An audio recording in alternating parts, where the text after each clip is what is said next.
Friends, ఒక్కటి కాదు రెండు కాదు 68 రోజుల పాటు కుజుడు అనుగ్రహించటం వల్ల కొన్ని రాసుల వారికి అఖండమైన రాజయోగం, ధనలాభం. అసలు ఏం జరగబోతోంది? కుజుడు అని అంటే నవగ్రహాలలో ఆయన ఒక కింగ్ అనమాట, హీరో. కుజుడు గనుక మనకి అనుకూలించే ప్రదేశంలో కానీ అనుకూలించే స్థానంలో కానీ ఉన్నట్టయితే ఆ కుజదేవుడు ఖచ్చితంగా ధైర్యాన్ని, ఐశ్వర్యంతో పాటుగా పనుల్లో విజయాన్ని కూడా అందిస్తాడు. అయితే కుజుడు కర్కాటక రాశిలోకి వెళ్ళటం వల్ల మేష, వృషభ, కన్య, తుల, కన్య అలాగే మీన రాశుల వారికి అధికార భూలాభాలు కలిగే అవకాశం ఏర్పడుతుంది. ఏ పని తలపెట్టినా విజయవంతమైపోతుంది.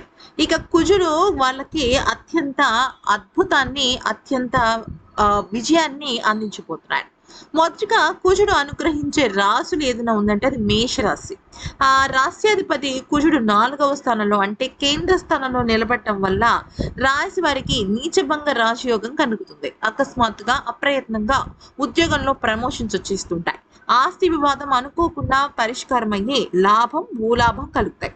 విద్యార్థులు విజయం సాధిస్తారు. సొంత ఇంటి కళ నెరవేరుతుంది. అలాగే వృత్తి, ఉద్యోగ రీత్యా వ్యాపారాలు, విదేశాలకు వెళ్ళడం జరుగుతుంది. సో మేషరాశి వారు ఈ 68 రోజుల్లో ఒక లక్ అంటే వాళ్ళకి ఫేవరబుల్ అవుతుంది అనమాట. ఇక రెండవది వృషభం. ఈ రాశి వారికి తృతీయ స్థానంలో కుజ సంచారం వల్ల ఏ ప్రయత్నం తలపెట్టినా కూడా ఇక్కడ వీళ్ళకి అద్భుతమైన విజయం అందుతుంది. ముఖ్యంగా ఒక వ్యక్తికి, ఒక మంచి కుటుంబానికి, మంచి సంపన్న కుటుంబానికి చెందిన వ్యక్తితో వీళ్ళకి వివాహం అనేది ఏర్పడుతుంది అనమాట. అయితే సోదరునితో ఆస్తి వివాదం సానుకూలమైన పరిష్కారం తీరుతుంది. ఆదాయం వృద్ధి చెందుతుంది.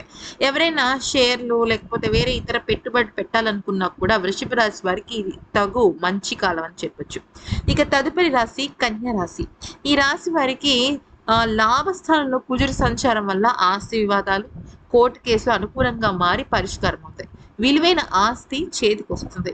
ఉద్యోగంలో పదోన్నతులు, జీతభత్యాల పెరుగుదల, వృత్తి వ్యాపారాల్లో ఆశించిన స్థాయిలో లాభాలు చూస్తారు. అనారోగ్యాల నుంచి చాలా వరకు కోలుకోవడం జరుగుతుంది. నిరుద్యోగులకు ఉద్యోగం అందుతుంది. ఉన్నత కుటుంబానికి చెందిన వ్యక్తితో వీళ్ళకి వివాహం కుదురుతుంది. ఇక తదుపరి రాశి తులారాశి. తులారాశి వారికి దశమ స్థానంలో కుజుడి ప్రవేశం వల్ల ఉద్యోగంలో తప్పకుండా ప్రమోషన్స్ వస్తాయి. ఇంట బయట ఎవరైతే ఆ తులారాశి వాళ్ళు ఉన్నారో వాళ్ళకి గౌరవం పెరుగుతుంది, మర్యాద పెరుగుతుంది, కీర్తి పెరుగుతుంది. వృత్తి ఉద్యోగాల రీత్యా విదేశాలకు కూడా వెళ్ళడం జరుగుతుంది. ప్రముఖులతో పరిచయాలు, సొంత ఇంటి ప్రయత్నాలు రెండూ ఫలిస్తాయి. పేరు ప్రఖ్యాతలు పెరుగుతాయి. మరి ఈ వీడియో నచ్చితే లైక్, షేర్, సబ్స్క్రైబ్.